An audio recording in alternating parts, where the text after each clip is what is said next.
அந்த ராமபிரான சீதா பிராட்டியோடு நம்ம வணங்கும் பொழுது நமக்கு சகல சௌபாக்கியங்களும் அந்த ராம நவமி அன்னைக்கு கிடைக்கும். ராமரை பற்றி நம்ம பேசும்போதே ஆஞ்சநேயருடைய பேசாமல் இருக்க முடியாது. ஆக சிறிய திருவடியை ஆஞ்சநேயரையும் அன்னைக்கு வழிபாடு பண்ணுறது ரொம்ப ரொம்ப விசேஷம். அடுத்து அன்னைக்கு தர்மராஜா தசமி, ராம நவமி முடிஞ்சு அன்னைக்கு தசமியும் ஆரம்பிச்சிருது. அன்னைக்கு தசமி பார்த்திங்கன்னா இந்த தசமிக்கான தேவதை அப்படின்னு எடுத்துட்டிங்கன்னா ஆதிசேஷன் தான். இந்த தசமிக்கான அவர் தர்மராஜா இந்த ஆதிசேஷனை வழிபாடு பண்ண அன்றைக்கி விரதம் இருந்த நாள். அதனால தான் அன்றைக்கி தர்மராஜா தசமி தீதின்னு பேர். ஸோ வாய்ப்பு இருக்கிறவங்களுக்கெல்லாம் அன்றைக்கி நம்மளை பொறுத்த வரைக்கும் ஆதிசேஷனுடைய வழிபாடு ரொம்ப ரொம்ப விசேஷமான பலனை கொடுக்கும். ஆக பங்குனி 14 சனிக்கிழமை பெரிய விசேஷமான நாள் ஒன்றும் இல்லை.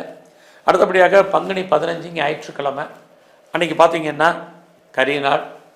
அடுத்து காம ஏகாதேசி, அடுத்து மதன துவாதசி, அடுத்து தமன ரோபணம். இதெல்லாம் என்னங்க? இதெல்லாம் நாங்கள் ஒன்றுமே கேள்விப்பட்டதில்லை. கரிநாள் நமக்கு தெரியும்.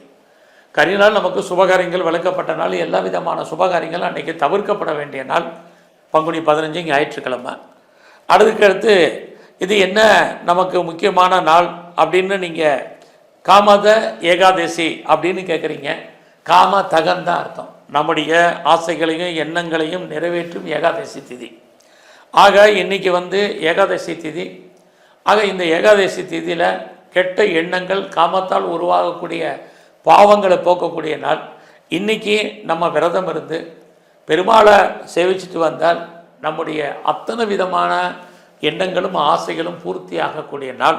அதனால தான் காமதக ஏகாதசின்னு அன்னைக்கு பேர். அடுத்து தமனா ரோபம் அப்படின்னு இருக்குது பஞ்சாங்கத்தில். தமனம் அப்படின்னாலே நமக்கு ஒன்றும் பெரிய விஷயம் இல்லை. நம்ம அன்றாடம் பூஜைக்கு பயன்படுத்தக்கூடிய மறிக்கொழுந்து தான். இந்த மறிக்கொழுந்தால் நம்ம பெருமாளை அர்ச்சனை ஆராதனை பண்ணும் பொழுது அவரால் நமக்கு கிடைக்கக்கூடிய எத்தனை ஜென்மங்களில் எத்தனை பாவங்கள் செய்திருந்தாலும் அந்த அத்தனை பாவங்களும் அன்றைக்கு போக்கக்கூடிய நாளாக அன்றைக்கு நாள் இருக்குது.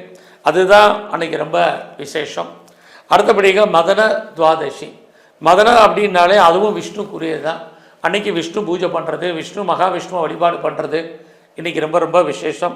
ஆக எப்படி பார்த்தாலும் இன்றைக்கி கரிநாளாக இருந்தால் கூட வழிபாடு என்னவோ பெருமாளுடைய வழிபாடு நம்முடைய அத்தனை துன்பங்களையும் துயரங்களையும் போக்கக்கூடிய நாளாக இன்றைக்கி இருக்குது. அடுத்தபடி